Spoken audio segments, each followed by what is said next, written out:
Act 17 has one of the great set pieces in the whole book, which is Paul's speech on the Areopagus. And what I want to do, just so that you get the sort of sense of parameters, if I can find where I put my watch, is to talk for a little while, maybe 10 minutes, quarter of an hour. Knowing me, that might stretch to 20 minutes, but I'll try not to make it too long. Just to give you the scene setting, the opening, and then there's a number of questions that I want to ask, which I'm going to suggest that you buzz about a bit at tables, and then that we come back question by question with some suggestions and possibilities. Because what's going on here is an extraordinary effort by Paul, and Luke reporting it, of engagement with the Hellenistic culture of Paul's day. You'll be familiar with the fact that Paul moved really quite easily between three different worlds: the world of first century Judaism, where he was rooted; the world of first century Hellenism, not least its philosophy, where he seems to have been thoroughly at home. Tarsus, where he grew up, was a university city, and though he had been very much trained as a strict Pharisee, he obviously knew and was very familiar with the currents of thought and ideas that were out in the culture. So Judaism, Hellenism, and third, of course, the Roman Empire. He knew how to press buttons, I am a Roman citizen, etc., and make things happen. And he knew what it meant to live in Caesar's world, to navigate and negotiate that fact. And so one of the things we didn't look at in detail last night, because of trying to do the whole of Acts, it was pretty crazy really, is the way in which Acts shows Paul navigating and negotiating this this new enterprise, this thing called being loyal to Jesus as Lord, through the world of Judaism, through the world of Hellenism, and through the world of the Roman Empire. And this morning we're looking particularly at really what is for Luke the climax of Paul's engagement with the Hellenistic world in Acts 17. Now, as I said last night, the reason why Paul is in the Areopagus, which is the highest court, the sort of, I was going to say the House of Lords, but that may not mean anything to a largely American audience. What is the equivalent? Your senior judiciary, Supreme Court, whatever, yeah. We're inventing one of those in England now. I wish we weren't. It's, I don't know why Tony Blair got that. Anyway, but the Areopagus is the Supreme Court in Athens, and Paul has not been invited to give a philosophical lecture. He's been invited to speak. He's been told he's got to defend himself, because there is at least an implicit charge against him, as we saw last night. It's not just, can we know about this interesting new idea you've got? It's, we think you're bringing some pretty subversive ideas onto our patch, and we don't like the sound of it. And unless Paul can come up with something quite good, he may actually find that he's not just drummed out of town, but he might even be in more serious trouble. And particularly, as I said, the idea of him proclaiming foreign divinities, Acts chapter 17, verse 18, is a direct harking back to one of the charges on which Socrates had been accused, tried, and then sentenced to death 500 years earlier. And the death of Socrates hangs over the whole culture quite dramatically as one of those defining moments in the cultural history. So Paul, this is verses 22 to 31 of Acts 17, Paul explains what he's about, and he does so in a way which engages with the culture all around. And watching him do the engagement, I suggest, provides a set of models and possibilities for what we are called to do in contemporary culture today. I assume, by the way, that Paul said a lot more than this. Verses 22 to 31 in Greek take about 2.5 minutes to read through quite slowly. I suspect that Paul, given the chance to speak on the Areopagus, would have spoken for a lot longer than 2.5 minutes. He might well have spoken for 2.5 hours, and this is summary.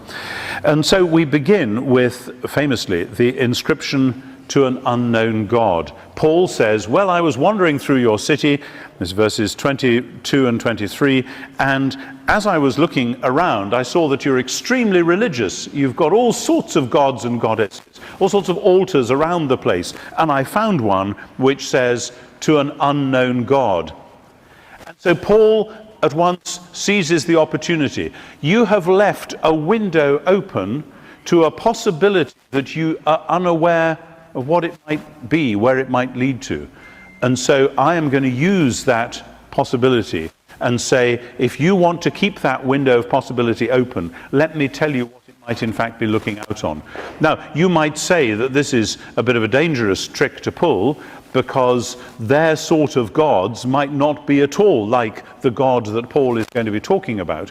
You know, when people, when I was growing up, people used to talk about everyone has a God-shaped blank in their lives, and everyone is sort of implicitly looking for God and needs God to fill that blank. And I used to say the trouble with that is if you start with a God-shaped blank, you end up with a blank-shaped God.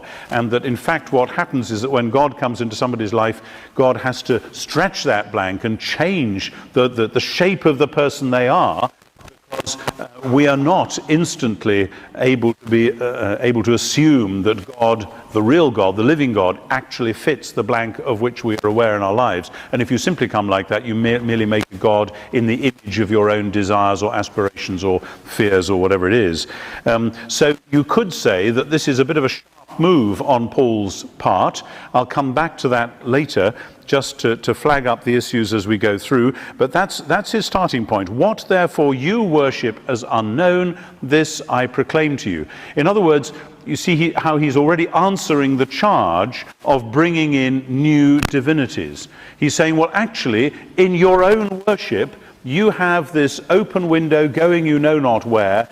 Fine. That's what I'm talking about. It is a God that you do not know, but I want you to know. And of course, as we'll see all through, what he is basically doing is telling a pagan audience about the Jewish God.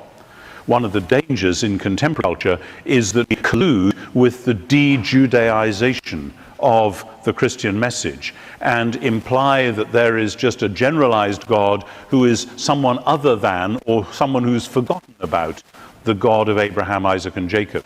And this whole narrative is actually a very deeply Jewish narrative, critiquing and negotiating a way through pagan culture. So he begins then with the altar to the unknown God, and then he continues in verses 24, 5, 24, 5, and 6, through to talk about the Creator God, the God who made the world and everything in it. He is Lord of heaven and earth.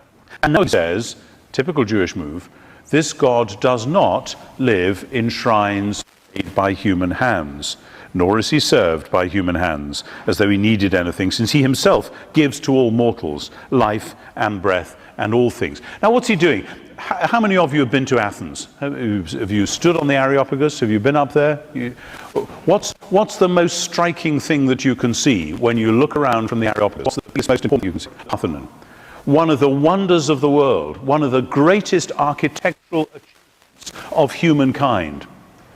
If you're talking about culture, if you're talking about aesthetics, talking about human artifacts which reflect something of the beauty of the world as it is, then the Parthenon has to be high on anyone's list, especially in the first century. It's about a mile away from the Areopagus. You climb up the Areopagus, you're looking across a valley, and there is the Acropolis of Athens with this massive, huge temple. And Paul says, it's a space. God doesn't live in shrines like that. See, people sometimes say, oh, well, when Paul went to Athens, he just found the points of cultural reference that he could plug into. So we have the altar to the unknown God. We've got some quotations from Athenian poets coming up. So he's just finding points of reference in the culture that he can hook Jesus onto, as though there was no confrontation. But this is about as big a confrontation as you can get. Here is your great, amazing artwork, and actually it's all based on because God doesn't live in temple like that. And you see, I hope from last night, how this is parallel to Stephen's speech, which is deconstructing the temple theology within Judaism. That it is Jesus who is the place where heaven and earth meet, so the temple in Jerusalem is relativized, and now we're out in the pagan world, a similar kind of move, only if anything more so. The God who made the world and everything in it, who is Lord of heaven and earth, does not live in shrines made by human hands, nor is he served by human hands, because of course what you do in these temples is that you come with sacrifices and offerings. And Paul does not say how wonderful your religious impulses are to bring sacrifices and offerings to these gods, because obviously they're hungry and they need it. And that's great. That's the way you worship, and we can do something with it. No, he doesn't go that route. He says that all that system is likewise based on a mistake. Because the most important thing about God is that he is the creator and life giver, and he is the one who gives to us. He doesn't need to be fed by us. He feeds us. He gives to all mortals life and breath and all things. So Paul is beginning with the altar to the unknown God, and so finding a point of reference in the culture, but then swinging round to a sharp critique, having started with something which might make them say, well, maybe this is something that we can see a way through to. He is really slapping them in the face. And then he continues 26, 7 and 8 and says that actually, nevertheless, there is something stirring, there is something going on. He made from one ancestor all nations to inhabit the whole earth. He allotted the times of their existence and the boundaries of the places where they would live. He set up this whole show. We're not, in other words, talking about a local tribal God. Easy to dismiss the God of Abraham, Isaac and Jacob. Well, that's the Jewish God. The Athenians have the Athenian God. The Romans have the Roman God.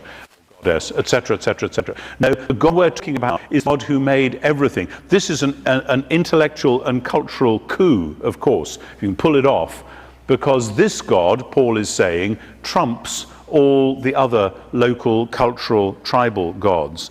But the point is, verse 27, that they might search for God and perhaps grope for him and find him, though indeed he is not far from each one of us, for, and here he is quoting, in him we live and move and have our being. As some of your own poets have said, for we too are his offspring.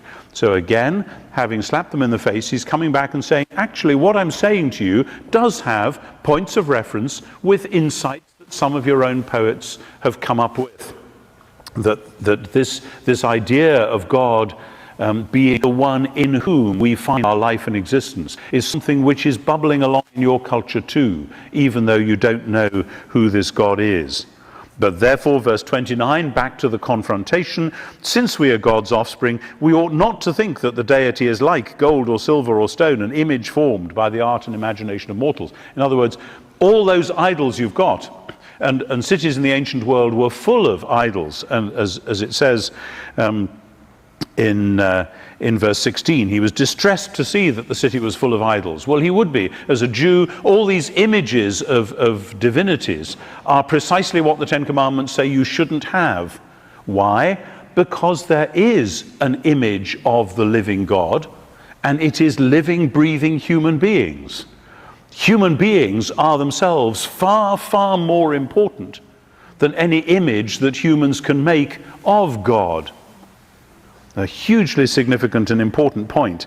And therefore, verse 29, since we are God's offspring, we shouldn't downgrade our humanity by imagining that we have to worship images that we make. The standard Jewish critique of idolatry. And then the sting in the tail, verse 31, he puts all this within the Jewish narrative rethought around Jesus. The Jewish narrative of a good God who made the world and will one day put it to rights, but then rethink this around Jesus, the narrative of a God who made the world and will put it to rights through a man whom he has appointed, whom he raised from the dead. In other words, Jesus comes in not as an afterthought, but as the hidden presupposition of the whole discourse. And how does that provide a model, if it is a model, for us?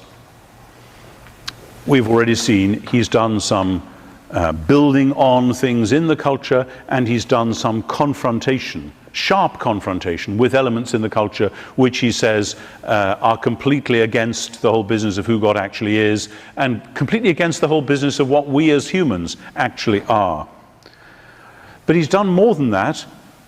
He has actually gone through the classic philosophical options available in that world. It says earlier on that some Epicurean and Stoic philosophers debated with him, verse 18.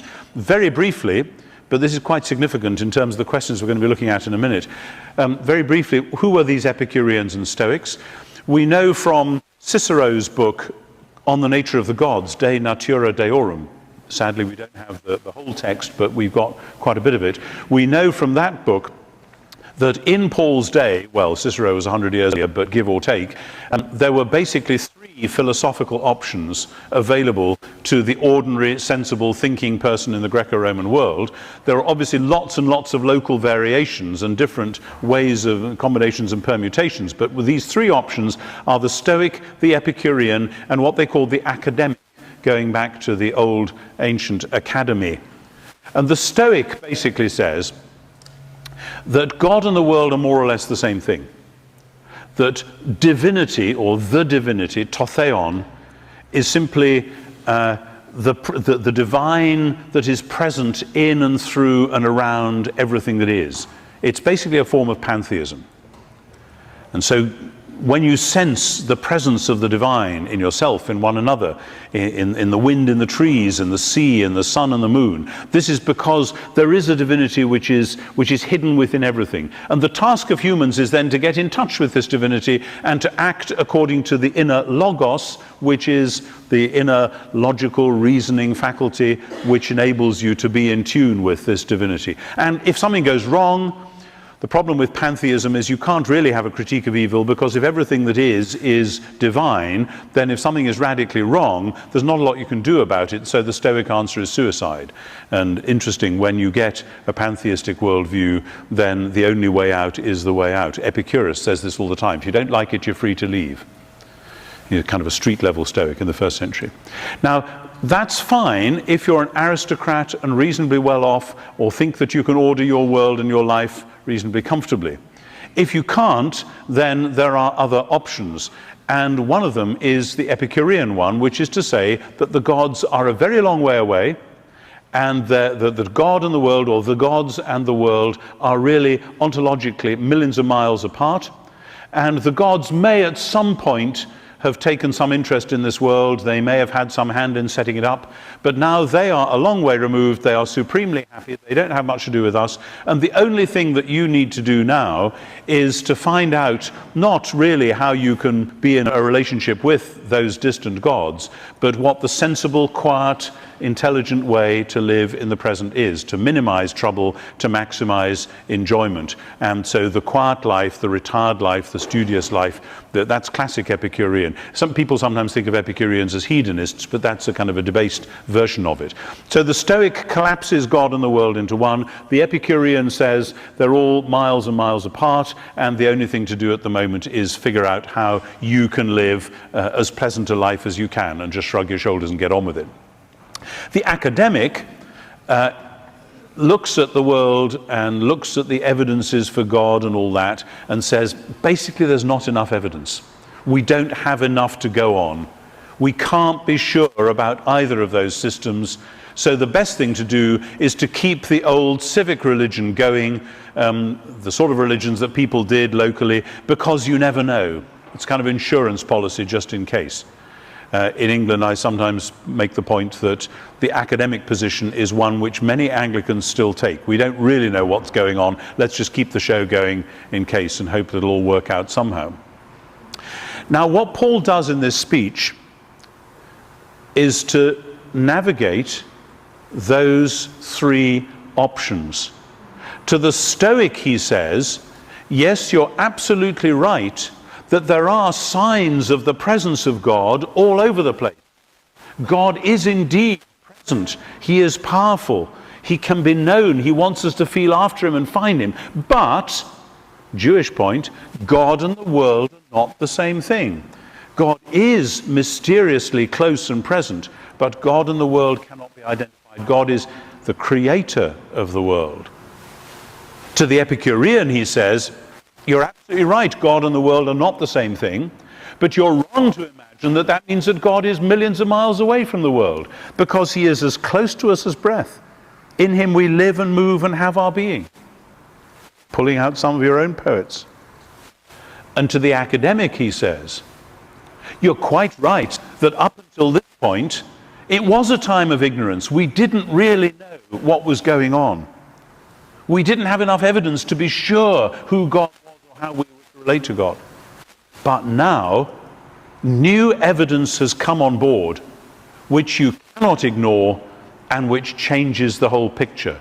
And the name of the evidence is Jesus. And again, when you're doing apologetics, You may not want to start with Jesus, but at some point you have to confront people with the question, what do you do about Jesus? That's why the debates about who Jesus was have been so crucial in contemporary American culture, at least. Sadly, not so much in contemporary British culture. We're some way behind you in that. People are not nearly as interested in historical Jesus questions and the Jesus seminar and all that in England as they have been in America.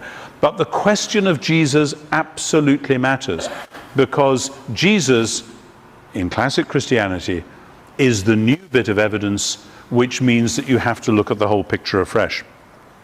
So I have a bunch of questions for you, and I'm going to suggest that in the next hour, which is what we've now got, we look at them one by one, and that we buzz about them at tables. And if you're at a table either by yourself or with just one or two others, you may want to join up with a slightly larger group, or you may not. The first one really is, where are the points of contact? Where in our culture might we find altars to an unknown God? And what would they look like, and how might we, exploit is the wrong word, but you see what I'm saying, how might we use them as ways in, so that when we are engaging with our culture, where do we find our culture saying, let's just leave a window open here, let's just leave a possibility? It's actually quite a moving thing. Do any of you know William Golding's novel, The Double Tongue? The last novel Golding wrote, and it was published posthumously. Remarkable. Here we are, culturally savvy, late 20th century for early 21st century Christians. You should know this book. It's a novel set in ancient Delphi.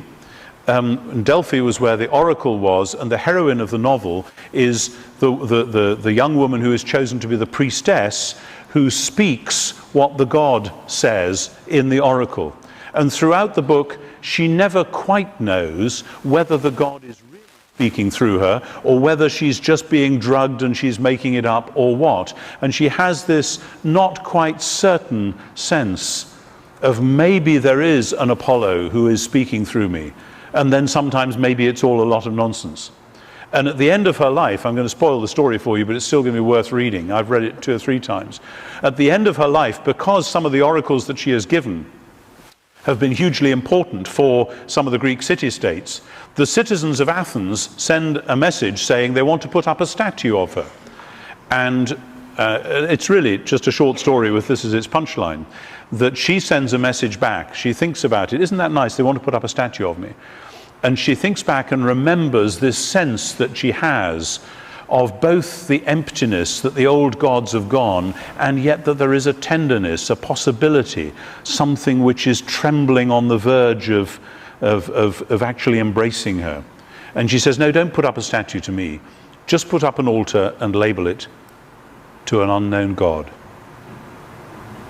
So it's the first question, where in our culture do we find altars to an unknown God, which we wisely, shrewdly could actually find our way forward in? And I'm then going to come on and say, where are the things which we have to confront? The idols, the temples which look wonderful, which are great artifacts, which nevertheless we must say no to. Where are then the things which we can draw on, like Paul draws on the poets, where we can find points of contact, ways forward? And then thirdly, which are the big narratives, like the Stoic, Epicurean, academic? What are the big narratives that people are living out of in our world, which, as we tell the story of Jesus, we have to navigate? So let's just take a couple of minutes. This is, I gather, on a webcast, so hi to all those who may be watching. Goodness knows who you are or where you are, but God bless you. We're just going to take a time to buzz, so you may want to take a time to put a cup of coffee on and then rejoin us in a minute or two. So around the tables, ask yourselves, altars to the unknown God, question mark. Where would you start? And I'll call you toward 2 or 3 minutes.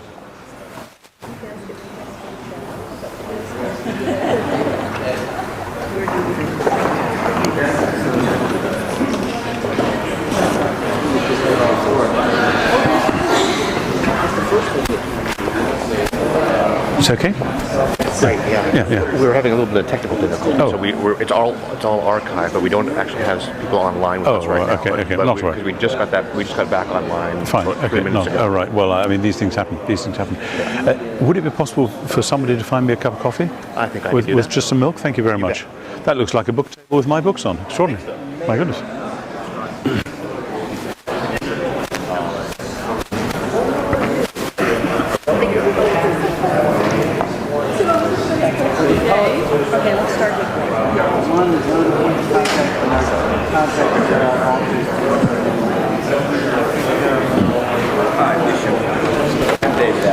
David, I hi. met you at Chautauqua, and you were talking with Marcus, 1999. Yeah, Ross McKenzie. Yep. And then I'm a psychiatrist, but I did some work at Yale Divinity School. Oh, yeah. There was an older man called Bishop Neal who's Oh, Stephen Neal. Yes, that's him. Is that that's the him. man? Yeah. You spoke about last night? Stephen Neal died in 1984. Yes, and this was about 1979. yes, he used to go to Yale Divinity School regularly because he was working on his massive history of Christianity in India, and some of the early sources for the early missionaries were in the, is it the Beinecker Library? Yeah. So he used to go there every summer and spend a month or two there while working on Lovely it. man there. He was a lovely man. And I was hugely sure whether he was into action at the back there. So, who wants to start? We've got a dozen or so tables. Let's just get some ideas, and they may overlap or they may not. Let's start over here. Who's got something to say? We touched on quite a few different themes and things that we're seeing. One is in pop culture, the thirst for examination of the supernatural or mystery or a meaning, something more in life. And there's got to be something more out here. That was kind of one area that we kind of focused on. Shows like Heroes. There's a new show, Pushing Daisies. Different ideas that kind of explore those vistas that aren't fully imagined, fully realized. That's great, thanks. Anything else from that table, or you go with that for the moment? Yeah. Okay. Let's come over here. Anything that you want to highlight? We're not really sure about this, but we're wondering if, with the ongoing tension with sexuality, if that is our culture's way of exploring different lens of looking at God. That's very interesting. Yeah, the whole dilemma. I mean, I remember saying 10 years ago when we were having the debate about ordination of women, the reason we're having this debate is we don't know what ordination is and we don't know what men and women are. So it's not surprising that we're in real confusion when you try and put them together. But that's a very interesting one. I don't know if anyone else has picked that up, but the fact that our culture is in disarray on the meaning of maleness and femaleness, you could construe in Genesis 1 terms as being a very serious question about what it means to be in the image of God, and hence something which isn't just about moral confusion, but might actually be about epistemological openness. That makes sense? Yeah, good, thanks. Let's come to the front here. Problems that we have that people in the society can recognize as problems, but there are no solutions given. People perhaps aren't even thinking of it. And for what example is the divorce rate, in the U.S. is 50%. Really? It's like that's a given.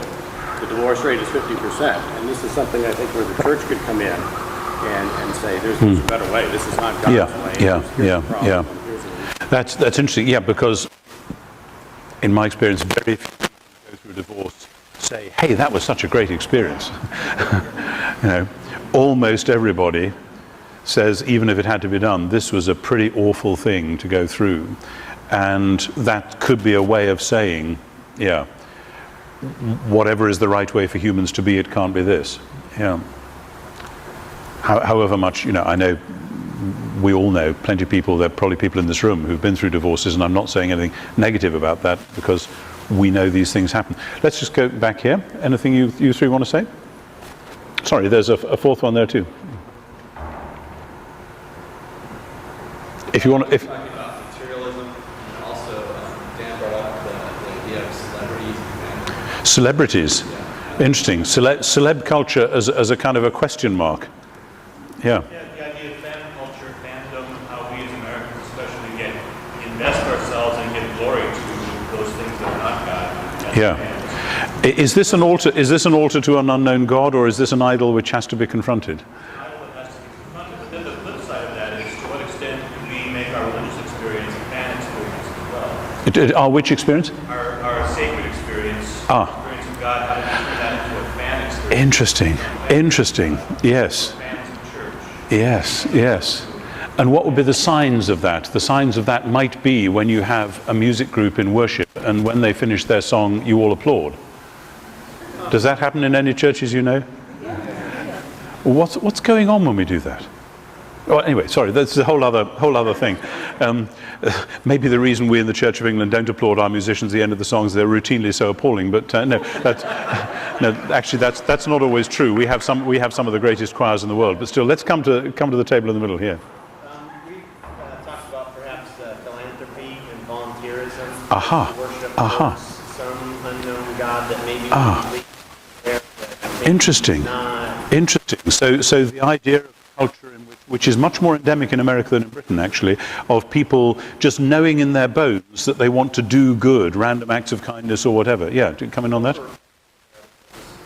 think I see, when you think of actual policy, I think of like, materialism, the shopping malls, the power centers, the entertainment centers, the celebrity clubs, type of thing. And I think the philanthropy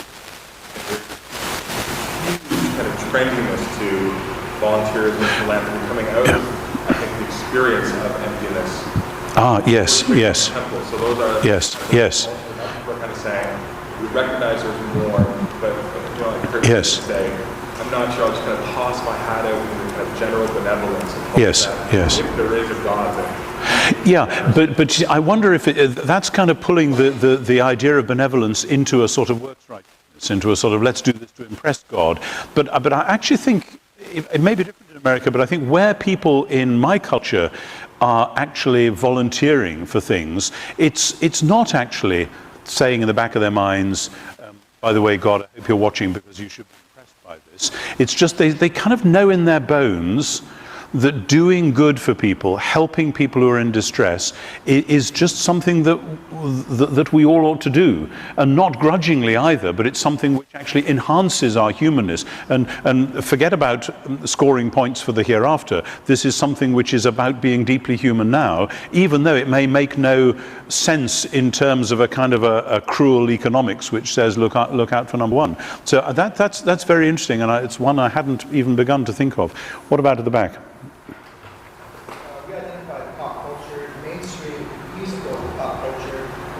Especially amongst the youth, across a broad spectrum of genres of music and whatnot, there seems to be an incessant search for the next song or the top 10 aware of to help identify themselves with what's considered normal. Yeah, interesting. What are the top 10? What are the but is this an implicit narrative about moving forwards, always kind of relentlessly, restlessly going on to the next and the next and the next?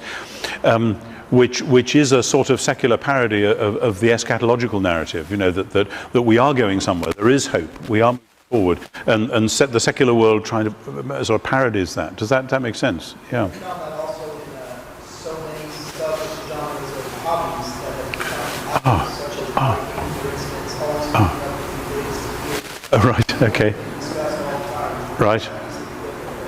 Right. Yeah, well, we had all those Harley Davidson people on the beach with us yesterday, didn't we? Yeah. Sorry, yes. Here today, we all have false idols and false gods in our life. Yeah. And everybody was completely open. What all will come out of that? Yeah. But we all have that. And where is the middle road? Where is the road that leads?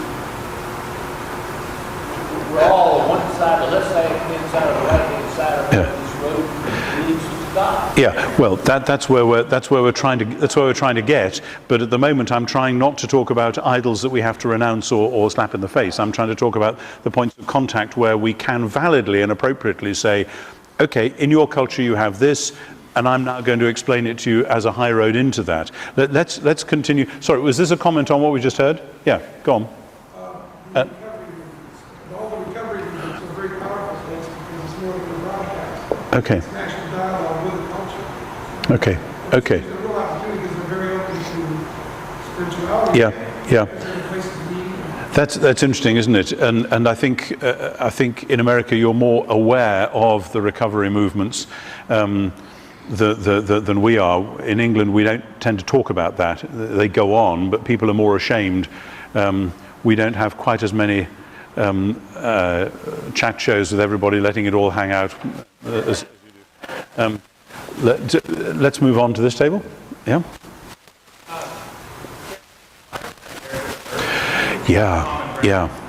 Literally.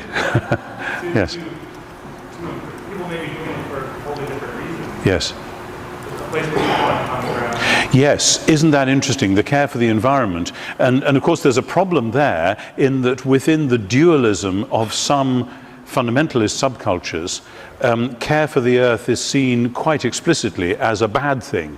That you shouldn't be worried about ecology and about global warming, because if you are, that shows that you're not fixing your sights on heaven.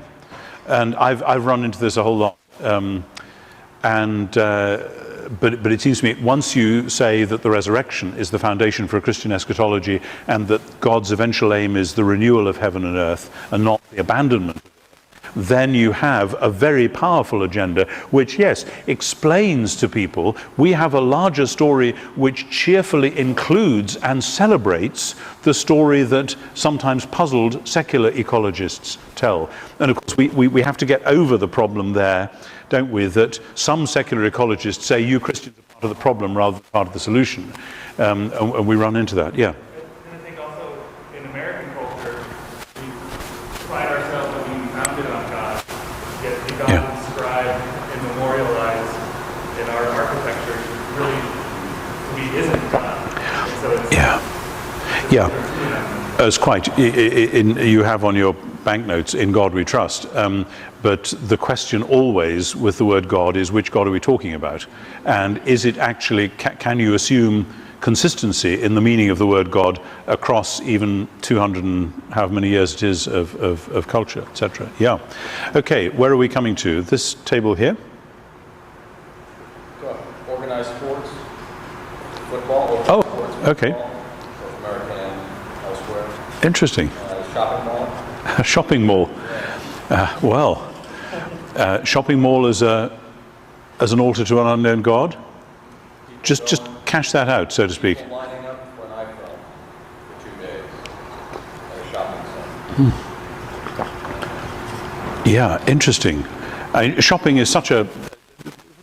was it the Pope or somebody who said the other day that people say that, but in fact it's the other way around. It's religion has become the new shopping, because people, when they think religion, they think of shopping around just to find a church.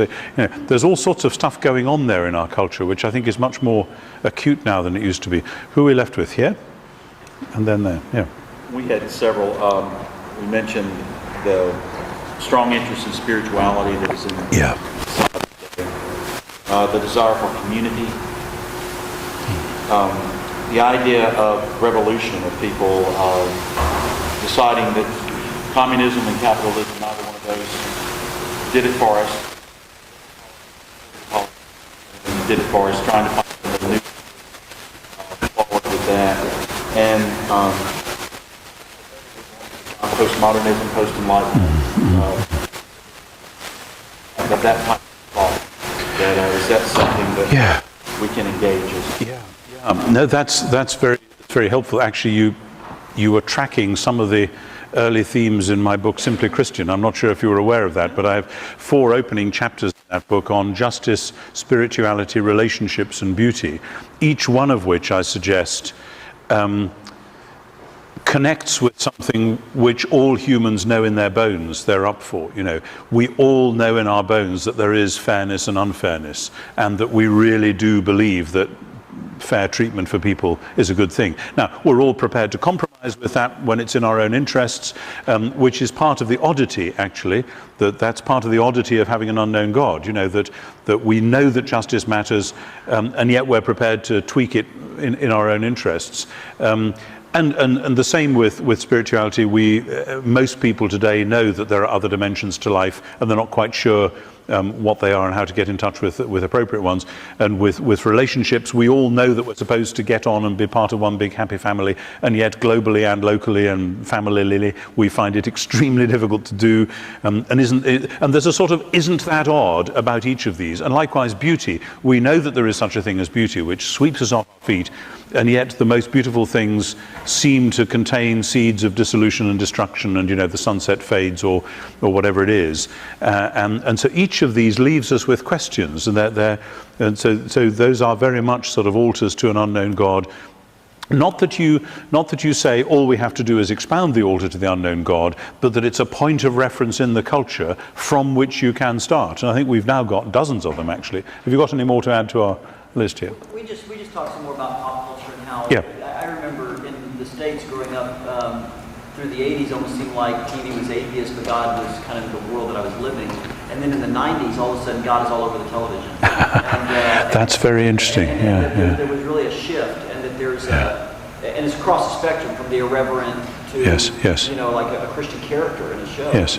Really a whole spectrum. Yes, and again, you're ahead of us if one wants to talk chronologically in terms where we are in Britain. We haven't got to that stage yet, but the fact that people like Richard Dawkins and Christopher Hitchens have written these massive anti-God books, and you've got some on your side of the Atlantic as well, indicates, I think, a fear among kind of late secularists that God is making a comeback just when they thought they'd seen him off. Suddenly, God is back in business, and they're saying, hey, no, we can't have that. Let's find all the mud we can to throw at God and keep him off stage, as it were. I find that really quite encouraging. You know, these guys are running scared, and they talk rubbish about when they're doing that as well. So that's very helpful. Okay, we've got quite a lot of things. Anyone want to add before we move on to the next topic? I'm curious if this would fit within it. We were discussing in our table, but in Canada, like, the ultimate sin is to be intolerant.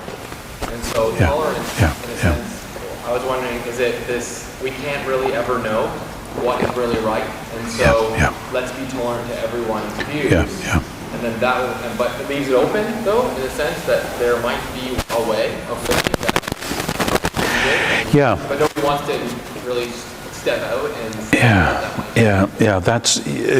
that is certainly deep within the culture. I'm not sure with tolerance whether the glass is half full or half empty. And when I meet that language, often it's a way of the glass being half empty.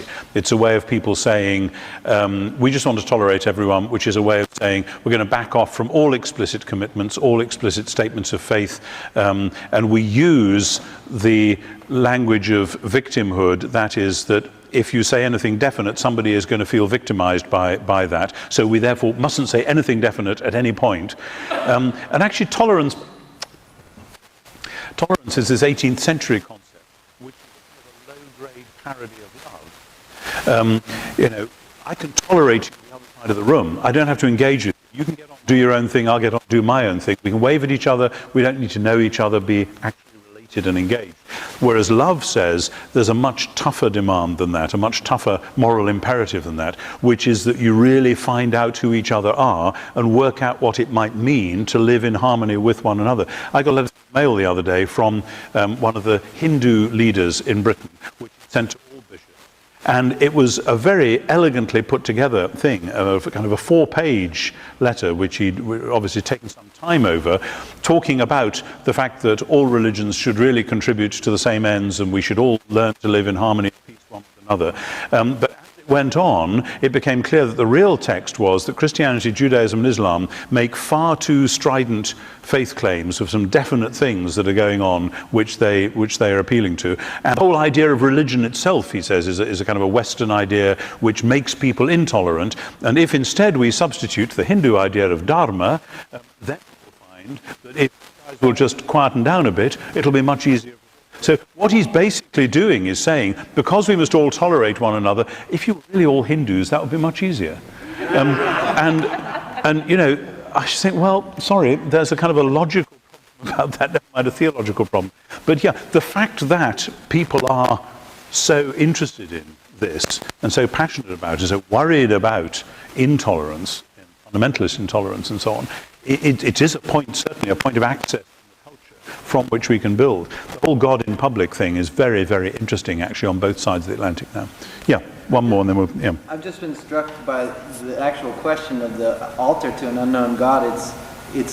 And the answers have reflected both this, what's a positive thing we can affirm, but especially with the idea of tolerance, that same positive thing we can affirm often becomes an idol that is worshipped.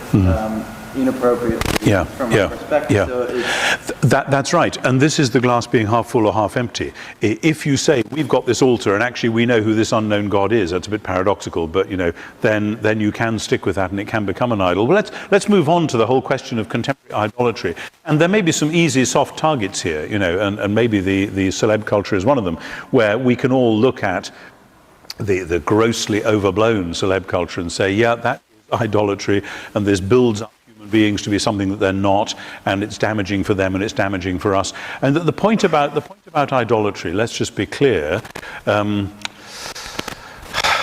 it's very interesting in Romans 1 when Paul wants to say all humans are sinful. He doesn't actually start off with sin in terms of acts, behavioral acts. He starts off with idolatry. All sin is rooted in wrong worship, in worshipping something which isn't God as though it were God. In putting something, whatever it is, on a pedestal into the place of God, dethroning God himself. So let's be quite specific. Where is that happening in our culture?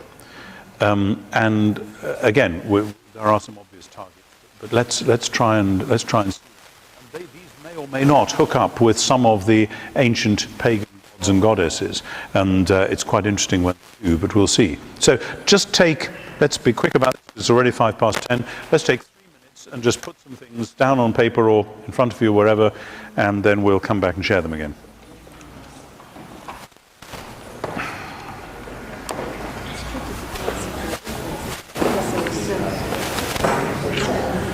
Easy one there about materials.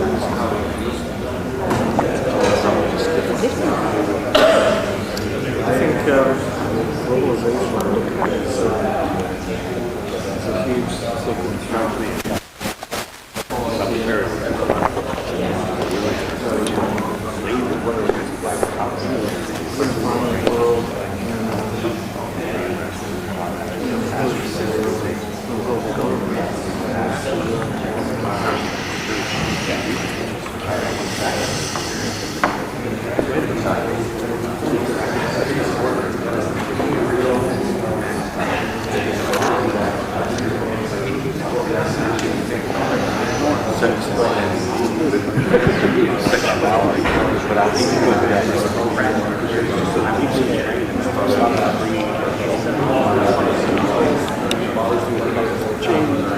What school is it sent to so where they can get what job and make X amount of dough? That is another huge idol of national.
Okay, let's just zip round and see what we've picked up on the airwaves. Let's start right at the back there. There's a conversation deep in progress. So deep they don't know that you're talking about. Do you want to share with us where you've got to? Yeah. Well, I was having a little trouble with the question. I'm having a hard time tuning in altogether. But ultimately, the putting something in front, maybe in some cases not putting something in front of God, right? Ultimately, that's what you're asking. Okay, so for me, I believe that I spend time personally doing things for God instead of taking time to just sit and listen. So the idol would be maybe my brain, just really trying to tell me what I'm going to do for Him instead of stopping, and which is exactly counterintuitive to like human listening. Okay. I'm not sure quite how that would go into the Areopagus speech, but I think that you've got your finger right on something which is enormously powerful actually in our culture. Okay. Let's come on. I mean, we're thinking about temples in Athens and idols and so on, and we don't tend to build gold and silver models of divinities, but we do stuff which may well be the cultural equivalent for us. There's somebody very eager to come in from that table. Yeah. Commoditization of our ideas. Commodification. Yeah. Turning everything that we do into a commodity, which then is a second order way of basically worshipping which ancient god? Mammon. Yeah. I mean, obviously Mammon's one of the big ones. Has been, is, will continue to be. Yeah. Yeah. Is capitalism itself the divinity, or is capitalism one way of worshipping the divinity? That would be the question. Greed is the sin that goes with the worship of Mammon. Okay. I mean, and you can tell when somebody is worshipping an idol because there are always sacrifices being offered, okay? And the sacrifices are often human. And when somebody is worshipping Mammon, the tendency then is to see everybody else as either a potential contributor to your own wealth or as a competitor in the race for more wealth, or to see people in terms of, as was said, commodification. Yeah, and obviously capitalism has been one system which has, well, it has political as well as personal and social implications. I think it's the religion of America. It's the religion of America. Yeah, it's a religion. Every area of life. Yeah. There's almost incessant faith claims to go along with it. Absolutely. Did you see that? There was a wonderful piece that was a pseudo ad. I think it was in Christianity Today or something like that a few years ago, which was basically an advertisement for Mammon, and it was a very clever thing. It's why here's the reasons why many people are turning to Mammon as their religion of choice. And it was done in a very clever, glossy way.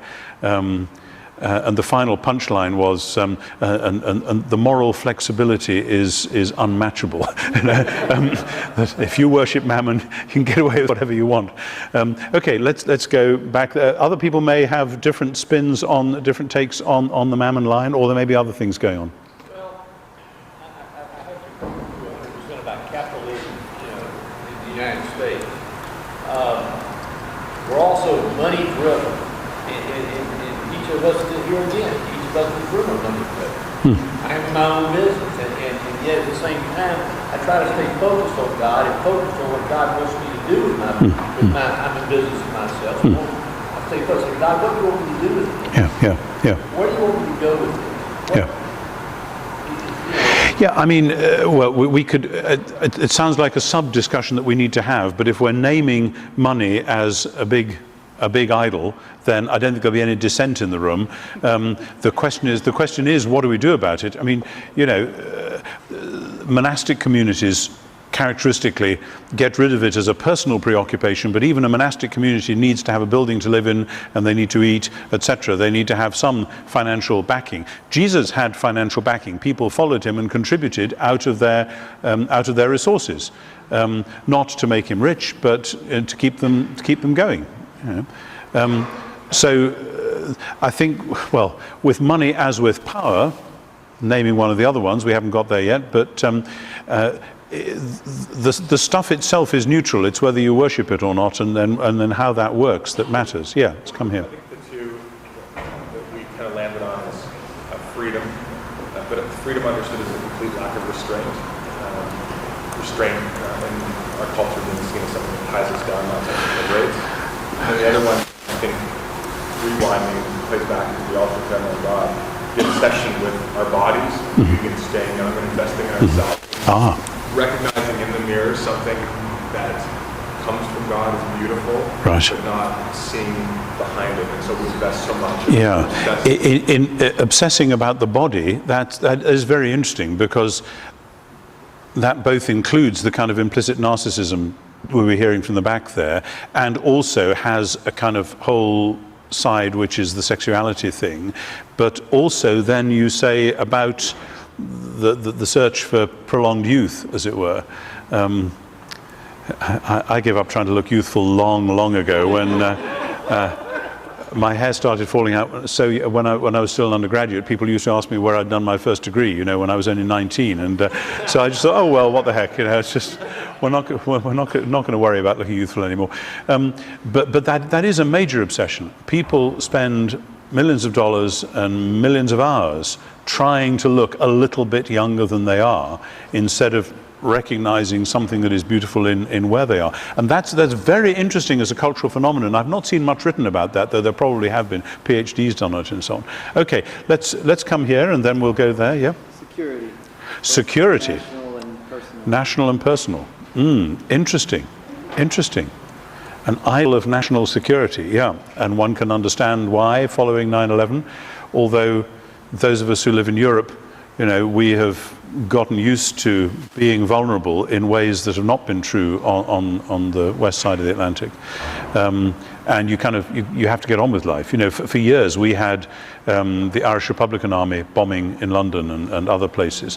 And, you know, life went on, and we did what we could, but we didn't get quite as obsessed by it, because I think we have a more pluriform culture and all of that since the war. Yeah. Technology, yeah. Here we are. I'm completely wired up with idols. Yes, absolutely. Yes. Yeah.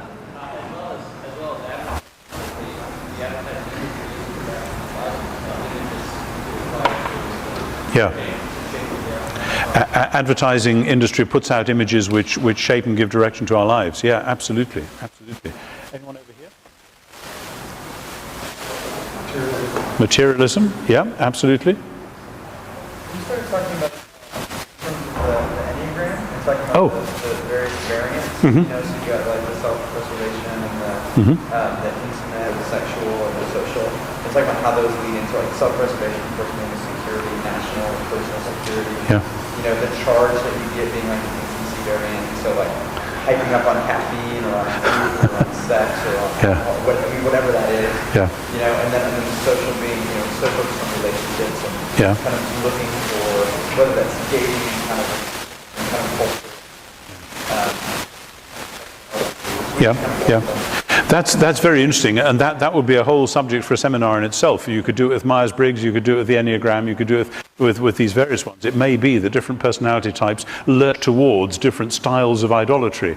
That's fascinating. I'd love to somebody write a book about that. Have we had you yet? Yes. Yeah. Was in this society in the Bahamas, our idol has actually become religion, and of man's laws, and standing by that as being the idol. Wear the hats in the church, making sure that you do X, Y, and Z. Right. Form to society. Very interesting, where religion itself can become, or including the Christian religion, can become an idol. And that's very dangerous, because then you're kind of locked into it. Because how do you escape? You appeal to your Christian faith, but your Christian faith is what's feeding this. Yeah, that's, you have to have a certain measure of sort of second order sophistication to get around the back of that. Yeah. Yes? We also had the idea of beauty, appearance, and sex. I think that one of the more prominent cultural pop culture stars in the latter part of the 20th century was Michael Jackson. Okay. And the classic example of what he went through, repeated surgeries, completely retooling how he looked, and the impact of when people like that. Now he's kind of fallen from grace, but when that happens to the people who are the cultural icons of the society, what does that mean? We also had the idea of globalization. Yeah. But really kind of, I think, thinking about that, I think in America, when we think of globalization, we're actually thinking more of Americanization of... Well, of course, yes. Global, if everybody is just like we are. We all have all these little Americas all the time. Yes, there was a song 15, 20 years ago, wasn't it? Every city of the world around will just be another nice American town. Do you remember that one? It was a satirical, heavily satirical song inculcating the bombing of Iran. This was about 15, 20 years ago. Plus ça change. But yes, globalization. Is it an idol, or is it one of the ways in which we have decided to worship one of the idols we've been talking about? Let's go to this table and then this one, and then we'll pull some of that together. Yeah.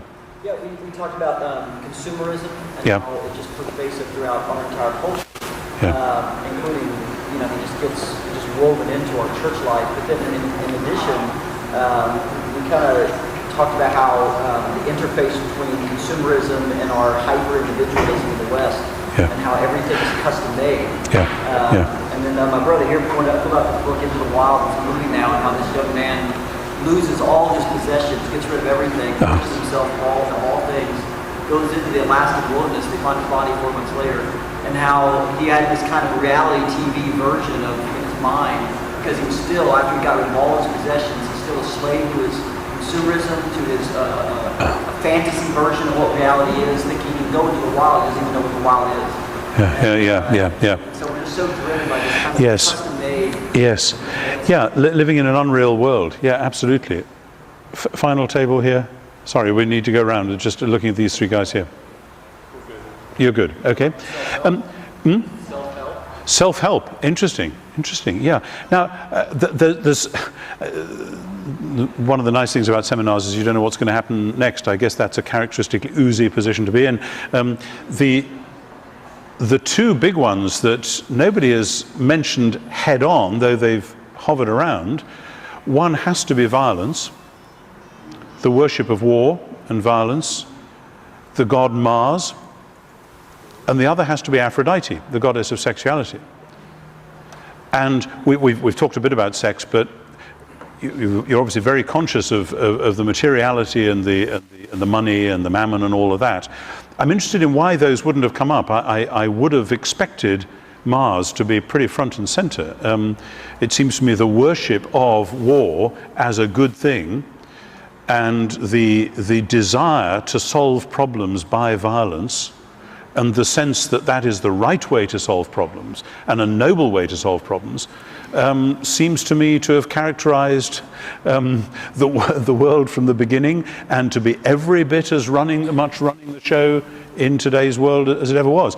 And I mean, you may want to come back at me on this, but I'm intrigued, just thinking on my feet, as to why you wouldn't have been more explicit about the worship of sex in our society, in that I see it as a churchman, obviously, that in the public rhetoric, certainly in my country, about sex, it is assumed that the demands made by the goddess Aphrodite, you fall in love with this person, therefore you have to have sex with them, therefore that's the way it is, that if you try and stand up against that, the shrill anger that you get, and it's about freedom and so on, indicates to me that there is an idol being worshipped here. The shrill anger is what you get when idols are confronted.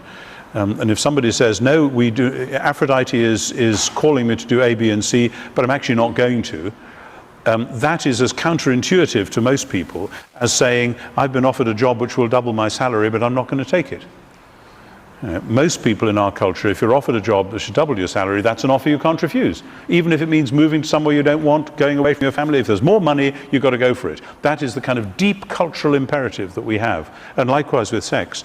So we're nearly out of time here. Does anyone want to reflect on why, in a group like this, you might or might not want to name Mars and Aphrodite among the idols of our time? I can speak to Mars. I'm a police officer, and as a police officer, you are responsible to exercise the hard side of authority that the rest of our society doesn't want to deal with. And I think because of that, our society looks at things like Iraq as us being the global police force that's going to go clean up the crimes and injustice that's happening over in Iraq, and we don't really understand. And how do you react to that? Does that strike you as being like the police action that you have to engage in? I think that the problem is that the problems that they have over there are not black and white problems like the problems that we tend to deal with as a police officer. There's a law, you are breaking the law, there's a problem. I totally agree, and it's interesting to have that, because my own perspective on that would be, from what I said last night, God intends to put the world right at the end, and that has to be anticipated in the present by the authorities. The alternative to having an authority structure is to have anarchy. And we all kind of want anarchy at certain times in our lives when we want to break the law ourselves, just a little bit, it'd be kind of nice not to be caught speeding down the highway, whatever. Just don't notice while I'm doing that, please. But then as soon as somebody steals my car, I want there to be a good structure of policing, etc., within which I can have my rights restored. So none of us actually want to live in anarchy, because the bullies and the bad guys always win. So there have to be structures. And from where I sit, police work is precisely the application of that, as you say, at the hard edge. But the idea that any one nation ever has the possibility, let alone the right, to act as the global police force, I find extremely problematic. We have about 1 minute left. Do you want to comment? I'm getting signals from the back here. Yes? The idea of war, call me the pessimist, but I think we're there because of money. I'm sure that, I agree. I mean, I think there's a lot of complex things that created the Iraq War, and likewise the action in Afghanistan. I think it's not brought up because we don't talk about sexuality.